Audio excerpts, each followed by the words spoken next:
So back to speedrun. The next stop is adding some texture to our negative spaces on the map. I'm using negative spaces to sound cool. Alright, see you soon.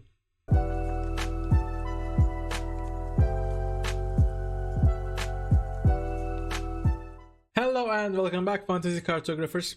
In this video we are going to polish our maps, or maybe refine, but why are we doing it now? So to be honest with you, for a very long time this structure that I'm showing you right now wasn't how I used to map, but this one is what I started to do lately.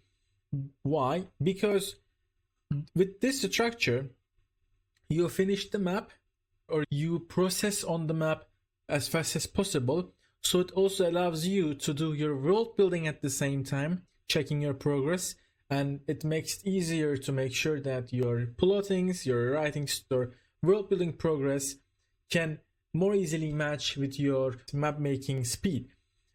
But what I used to do before is whatever step I do, I used to finish it. Like for example, the trees, I used to make sure that I finish the trees, all the placements and blendings and colorings, etc. But with this structure in the tutorial, we changed that to a more practical structure. So what I do right now is I would check if I would need any revisions, and if I don't need any revisions, I would now have the aesthetic concerns. Let me know what you think about it in the comments. So as first thing, I check the map, see if I need any revisions. No, I don't need, I like it, or I can do it while doing this, I'm fine with it. Then I go and start changing the coloring, and if you do it this way, it also helps you to reduce the amount of revisions.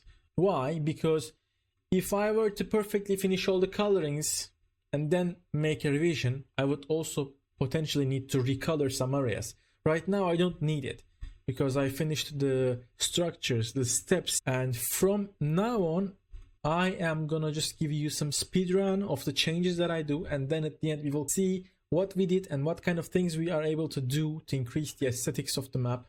See you after the speedrun. I hope you enjoyed.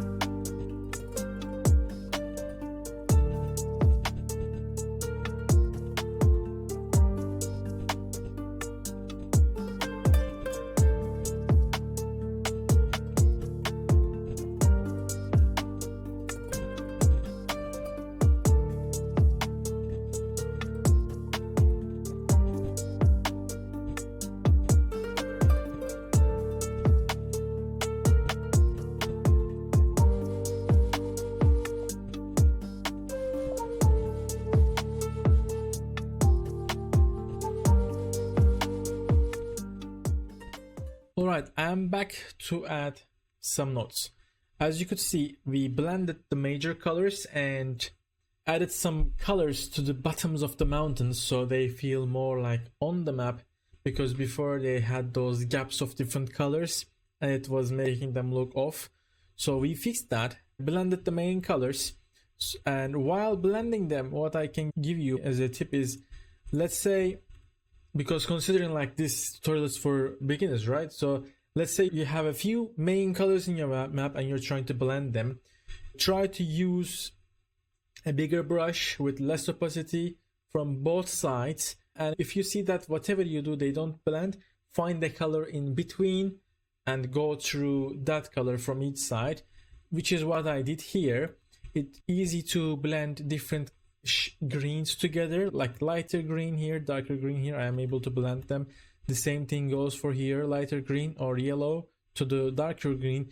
But from the sand color to a heavy green, that blend is very difficult, and for some reason Wonderdraft in those cases bring up some rainbow looking parts, and to avoid it and to make sure that naturally as well it is a better change of colors, change of climates, find a color in between them and make the blend through it.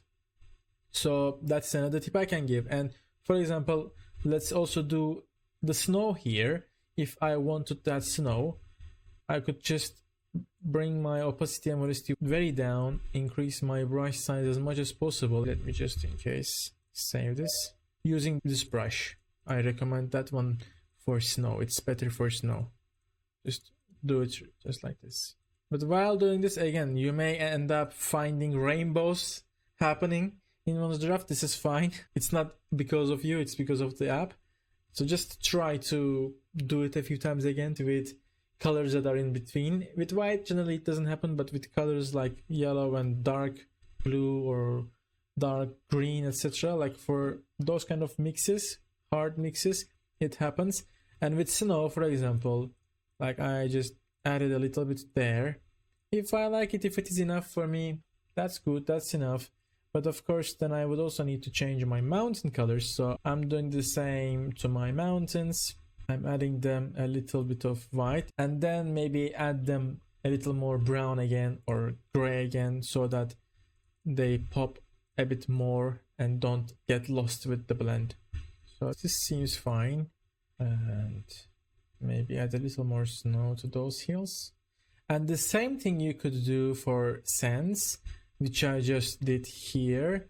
I made these hills a bit lighter in color, so they don't come into the desert weirdly brown. I think it's also a bit breaking the flow, the blend of the colors. And again, like I told you before, I cannot identify as a artist for drawing and illustrating, etc. So all these things I show are just from my experiments and practices, like things I figured in time. So if you are an artist and you know more and better things, help us. Comment down below what kind of tips you can give, considering the way Wonders Draft works. Let's also smart a little. I used to also do before maps like this with colorful mountains. It's a preference, you can do that as well. But if you want to go for that one, make sure that your mountains don't get lost. Like for example, a mountain colored like this is a no-no. If you want your mountains to change color through the regions, it's actually nice, but make sure to always add them some browns or grays so that they still pop up as a mountain. For this hill, for example, I can also do the same with green. I can add that one a little bit of green and add a bit more green on the ground, so it's like less distracting. And I'm not trying to make a map that is voila amazing. No, I'm okay for this map to have some flaws, because you cannot have an amateur map that looks like not amateur. Like a beginner guide should also end up not in a very high standards, in my opinion. Let's now maximize the white, go through these edges, and voila, now we have some snow there as well. All right, so just also wanted to show you like these kind of things if you wanna experiment with them. But again, for beginning, I don't recommend you to go with hundreds of styles and biomes and colors and blendings. Just start small, experiment, and see how you can create better looking places, and then in time you will increase the color amount on your palette. Okay, now I'm gonna get back to speed for things and for an analysis. See you soon.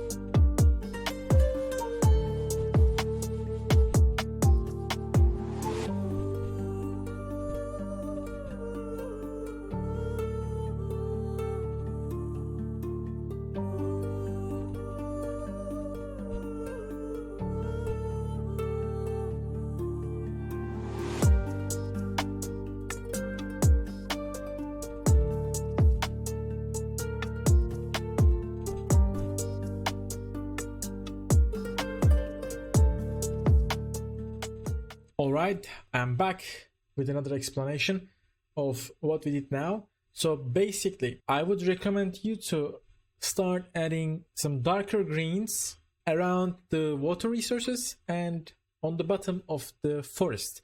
What this does is it gives us this nice little shade around them and makes it look like they're also a part of that region. Because what happens is generally, if you have big lakes and rivers, because they have the water around them, automatically becomes a less harsh, less tough climate, and even if they are not big enough to change the climate itself, the vegetation around them becomes a bit more dense and greener, and this helps us to reflect that. The same thing goes for the bottom of the forest. It feels like they're also like kindly spreading, but we don't show that spread with more assets, but just the change of colors. You don't have to do it for all types of and every type of forest, but doing it in general I think helps. And if it is a different kind of place here, like background, then your green should also be stronger. Like here, for example, in these places I used this green and this green, these type of greens, but here to have that separation I used, for example, like this green.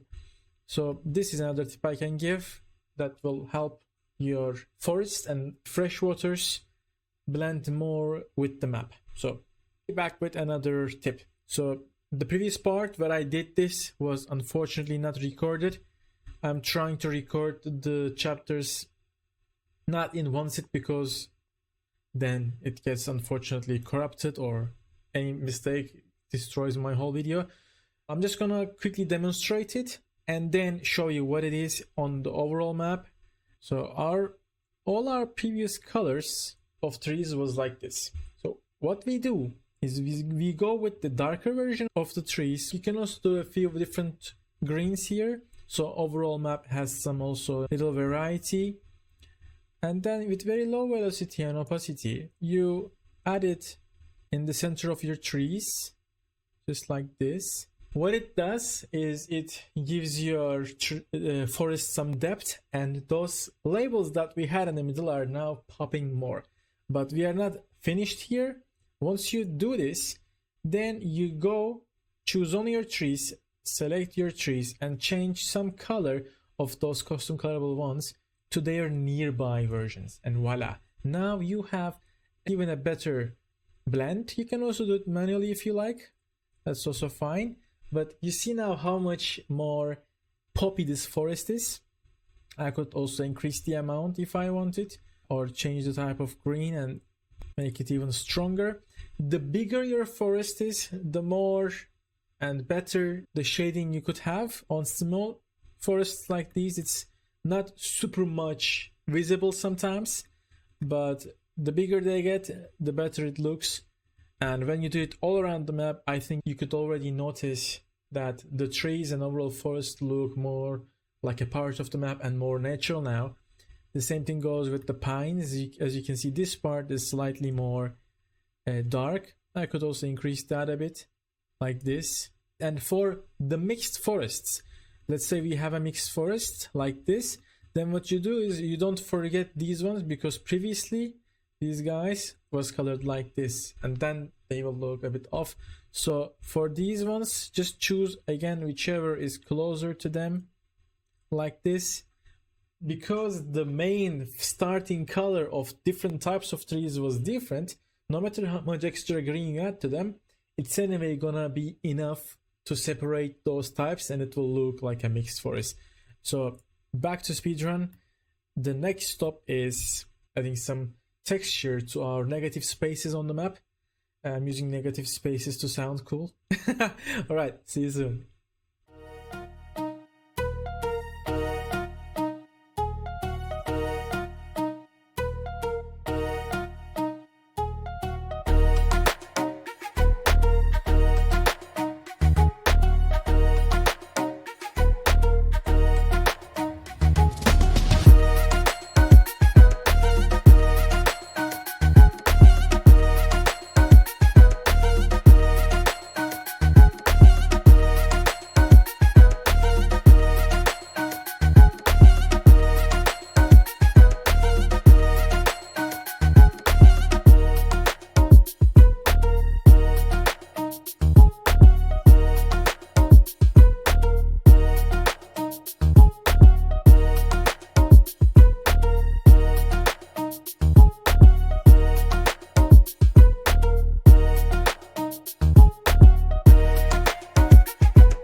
right back with another analysis. We applied them to all of the map, so now the map looks more finished, and also some territories feel more complete.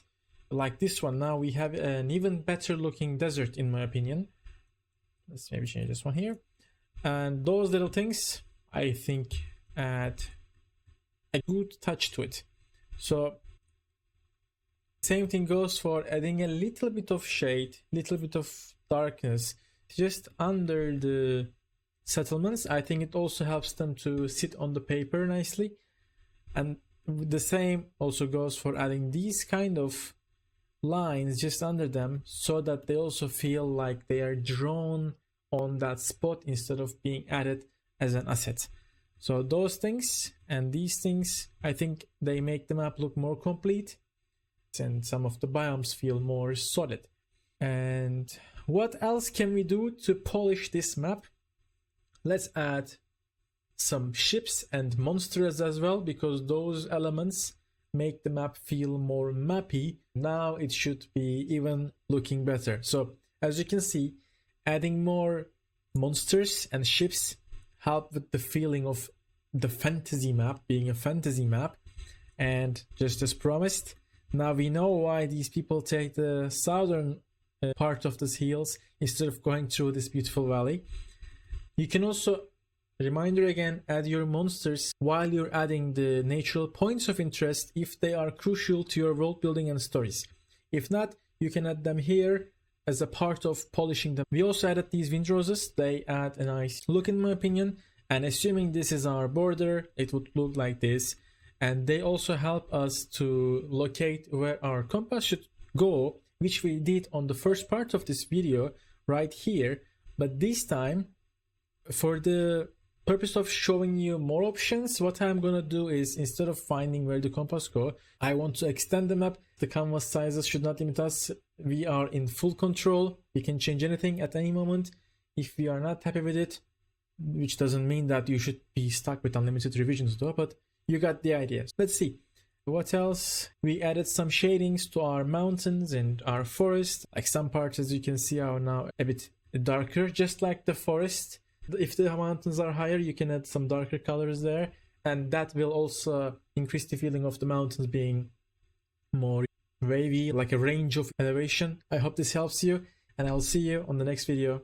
Bye.